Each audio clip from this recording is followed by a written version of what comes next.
माध्यम से बोलना चाहेंगे कि आप थाना में जाके देख लीजिए, लोग लेकर घूमते रहते हैं कि लिख दीजिए मेरा आवेदन। बैंक में जाकर देख लीजिए कि बैंक में बोलते हैं फॉर्म भर लीजिए। वो लोग कौन है? विदेश से आए हैं क्या? अगर पढ़े लिखे लोग थे तो अपना फॉर्म भरने नहीं जानते थे? तो वो नहीं हो सकता, संभव इसलिए नहीं है क्योंकि राजनीति जो हो रही है वो एकदम से जातिवाद पे उतर गई है। रोजगार के विषय में बात कर रहे थे। बाहर की कंपनी आई और जो है ना सीएनटी एक्ट हटने का नाम नहीं ले रहा। जब सीएनटी एक्ट में लीज के लिए जो है उसको रिन्यूअल करने का कोई प्रोसेस नहीं है, मतलब 5 साल के बाद आपको वो हटना ही पड़ेगा। तो बाहरी कंपनी यहाँ आ नहीं सकती है और कोई भी सरकार उसको छूना भी नहीं चाहता है। सीएनटी बोलता रहेगा, एसपीटी बोलता रहेगा। जब कानून बदलेगा ही नहीं तो कैसे रोजगार आएगा? अब हमारा जो बच्चा है, हम लोग सिर्फ रांची, अभी ये महानगर के लिए बात कर रहे हैं, सिमडेगा से हमारा कोई लोकल साधन नहीं हो पाया। झारखंड बने हुए 24 साल हो गया। अगर अलग अलग राज्य जिला से हमारे पास ट्रेन यहाँ नहीं आ सकता है, कानून बदलने के लिए तैयार नहीं है और लोग अपनी मानसिकता बदलने के लिए तैयार, से डर लगता है उनका सरकार गिर जाएगा। अच्छा, क्या कारण है? आज 75 साल के बाद भी लोग आरक्षण के लिए बात करते हैं, बोलते 50% से भी ज्यादा देंगे। मतलब जिनके दादा परदादा आजादी में दादा भी शामिल नहीं हुए थे उनको भी अब आरक्षण चाहिए। आजाद भारत में आप पैदा हुए, आपके बाप पैदा हुए, उसके बाद भी आपको आरक्षण चाहिए। पढ़ना आपको नहीं है, एप्लीकेशन लिखने नहीं आता है, आप ऑनलाइन यूज नहीं कर सकते। ऐसी स्थिति में आपको क्या लगता है देश का बदलाव आ सकता है? आप अपने से अपना कोई भी चीज मोबाइल में नहीं कर सकते। आज भी लोग खड़ा होकर के मोबाइल को रिचार्ज करवाते, दुकान में जाकर अपने से रिचार्ज नहीं कर पाते, अपने से फोन पे नहीं चला पाते। लगता है देश में बदलाव आ गया? बहुत कम। आप महानगर में हैं, आज बहुत महानगर में है, लोग मोबाइल लेते हैं, सबके हाथ में मोबाइल है, लेकिन मोबाइल का प्रयोग क्या करते हैं? वो गाना देखते हैं, रील्स देखते हैं, टिकटॉक देखते हैं, ये काम करते हैं। तो बदलाव नहीं आ सकता। कोरोना में ज्यादा आप जाके देखिए महिला, आप आपके चैनल के माध्यम से निवेदन, आज के समय आपके चैनल के अपनी जितनी उसकी क्षमता है वो इंग्लिश मीडियम में ही पढ़ा रहा है। चैनल के माध्यम से बोलना चाहेंगे कि आप थाना में जाके देख लीजिए, लोग लेकर घूमते रहते हैं कि लिख दीजिए मेरा आवेदन। बैंक में जाकर देख लीजिए कि बैंक में बोलते हैं फॉर्म भर लीजिए। वो लोग कौन है? विदेश से आए हैं क्या? अगर पढ़े लिखे लोग थे तो अपना फॉर्म भरने नहीं जानते थे? तो वो नहीं हो सकता, संभव इसलिए नहीं है क्योंकि राजनीति जो हो रही है वो एकदम से जातिवाद पे उतर गई है।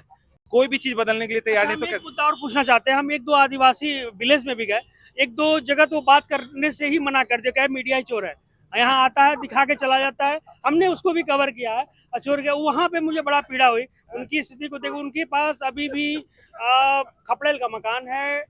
कोडरमा में हम लोग थे ना, कोडरमा से थोड़ा सा पास में था, बरही से कुछ आगे पड़े। तो उस पे आप क्या कुछ सोचते हैं? क्यों वो भी हमारे अंग हैं और वो भी मुख्य धारा में जुड़े? नहीं, चोर तो आपको कहेंगे ही। इसलिए कहना चाहिए कि आप माइक लेकर स्कूल में जाते हैं, टीचर से बोलते हैं स्पेलिंग बताइए, लेकिन आप मास कम्युनिकेशन किए हैं क्या? आप पढ़ के पत्रकारिता कर रहे हैं क्या? आप बेरोजगार होकर पत्रकारिता पे खुद चुन लिए हैं?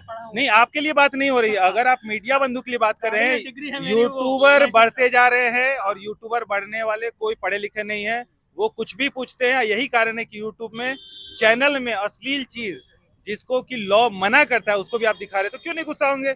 आप उसके ऐसे ऐसे चीज को दिखा रहे हैं, इसलिए गुस्सा हो रहे हैं कि मीडिया वाले आते हैं, आके चले जाते हैं। हम लोग की स्थिति जस की तस बनी हुई है, हमारे रोड वैसे ही हैं। और वो मतलब जो आलू है वो ऐसा जो फेंक दिया था है, मैंने उसको चैनल पे कवर किया है, वो आलू वो खा रहे हैं और उनके पास रोजगार के लिए सिर्फ दातुन बेचना और वो पत्तल बनाना ही है बस उनके पास, वही उनके आय का स्रोत है। और थोड़ी बहुत वो किसानी करते, जितना मैं समझा, क्योंकि मैं पहली बार झारखंड आया हूँ, तो मैं जितना समझा वहाँ पे। आप बिल्कुल सही जा रहे हैं। पहले गया में विदेशी लोग आता था ना, तो इंडिया का लंगा लंगा लोगों का फोटो खींच के जाता था कि देखो कितने पुअर लोग रहते हैं।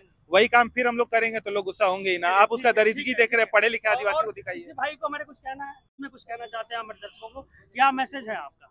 देखिए, अंतिम में अभी तो फिलहाल झारखंड में बदलाव की जरूरत है। पिछले 5 साल से बेरोजगारी, भ्रष्टाचार और हम लोग, बेरोजगारी तो नेशनल मुद्दा है, नेशनल मुद्दा है, लेकिन हमारी जो सरकार आई थी, राज्य सरकार, वो 5 लाख प्रति वर्ष 5 लाख नौकरी देने का वादा देके आई थी। 5 साल में 25 लाख होता है। आप उसमें से कितना % फुलफिल किए? 20 से 30 हजार भी नहीं कर पाए हैं सही से। आप बोले थे बेरोजगारी भत्ता देंगे, हर ग्रेजुएट और पोस्ट ग्रेजुएट को 2000 और 5000 का देंगे, किसी को नहीं मिला। अभी मैया सम्मान योजना आप 2 महीना दिए हैं, 60 साल महीना, 5 साल में 60 साल होता है, 2 महीना दिए हैं, 2 महीना दिए। लेकिन ये सबको दिख रहा है कि 2 महीना दिए, लेकिन जितना वृद्धा का विधवा पेंशन और आपका वृद्धा पेंशन 10 महीना से रोक के रखे हुए कोई नहीं जानता है।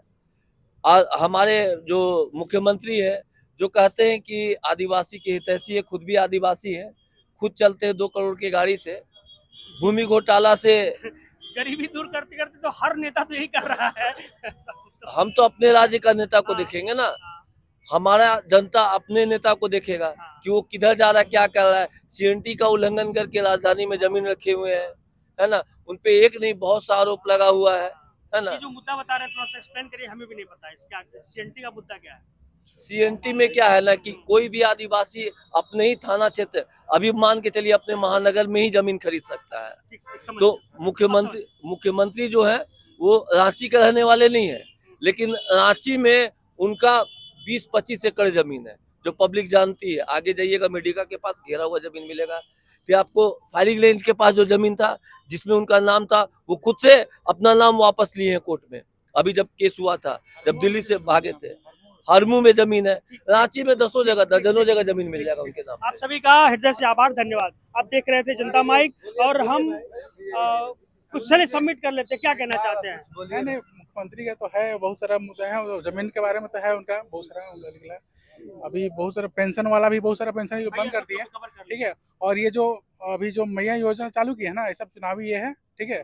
चुनाव के बाद ये सब बंद करने वाले सारा कुछ सब खाने का मतलब अपना वोट बैंक बनाने के लिए सब किया गया है और कुछ नहीं। इनका राष्ट्रीय अध्यक्ष बोल चुका है कि चुनाव से पहले हम पब्लिक को जो गलत आश्वासन और वादा करके आए हैं उसको फुलफिल नहीं कर पाएंगे। तो खुद मानते हैं, मल्लिकार्जुन खड़गे खुद मानते हैं कि हम पब्लिक को चीट करके राज्य में आ गए हैं, लेकिन उसके लिए हम माफी मांगते हैं। सर गोगो योजना क्या है? अगर मैया योजना तो लालची है, तो गोगो क्या है?